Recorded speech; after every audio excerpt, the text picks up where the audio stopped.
Assalamualaikum, salam sejahtera dan salam satu Malaysia. Apa khabar kawan-kawan? Harap-harap semuanya sihat. Pada hari ini, saya ingin berkongsi satu kisah dengan kawan-kawan. Kawan-kawan dah dengar tak?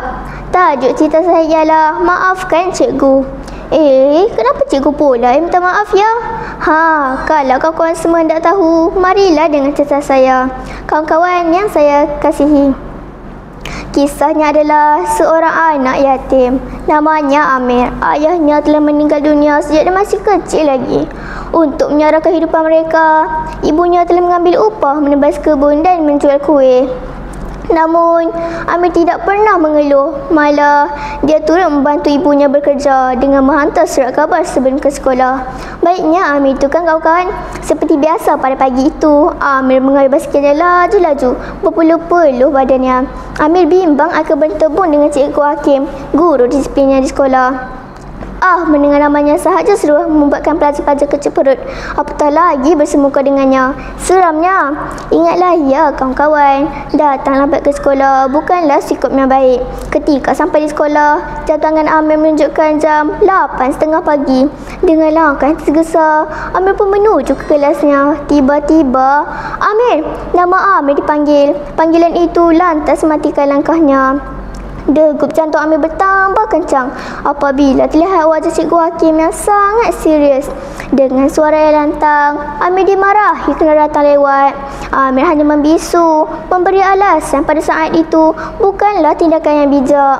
Walaupun Amir ingin menjelaskan, tetapi Cikgu Hakim enggan mendengarnya. Malah, dia dituduh menegakkan benang yang basah. Kawan-kawan sekalian hendak tahu apakah yang terjadi selepas itu. Apalagi Amir telah dibawa ke bilik guru disiplin. Dia telah diberi surat amaran untuk disampaikan kepada ibunya. Amir pun menerima dengan sedih.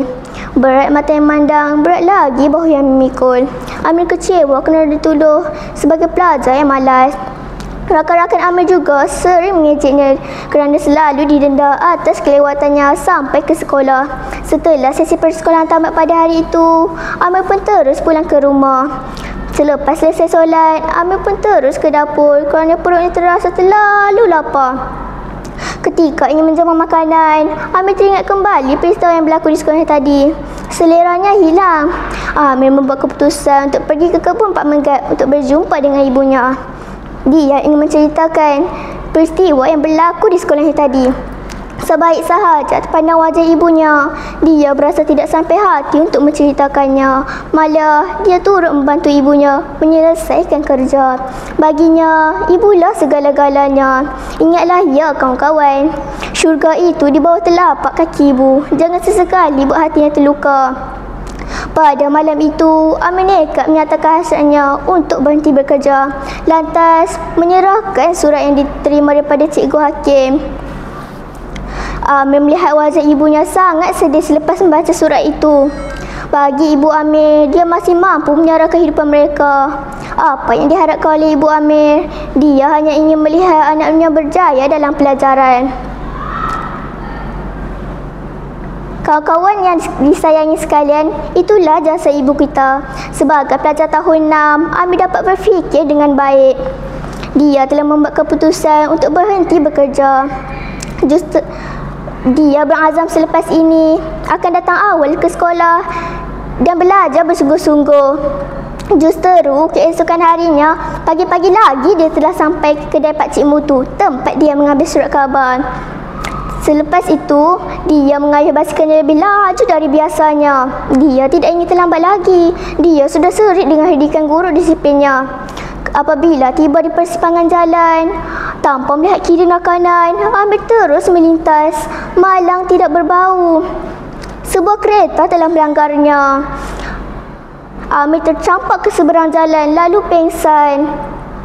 Orang yang melanggarnya tadi itu segera membawanya ke klinik berdekatan. Mujurlah, Amir tidak apa-apa. Dia hanya mengalami luka-luka kecil sahaja. Tidak lama kemudian, Amir pun sedar dan terkejut apabila melihat Cikgu Hakim berada di sisinya. Cikgu Hakim dengan wajah yang mesra dan ikhlas, Cikgu Hakim minta maaf. Maafkan cikgu. Dengan senang hatinya, Amir pun memberitahu bahawa dialah bersalah kerana tidak berhati-hati. Pengajarannya, kita hendaklah mematuhi peraturan sekolah dan juga jalan raya. Selain itu, apabila kawan-kawan ada membuat kesalahan, janganlah malu untuk meminta maaf kerana akan dipandang mulia. Begitulah ceritanya kenapa Cikgu Hakim minta maaf.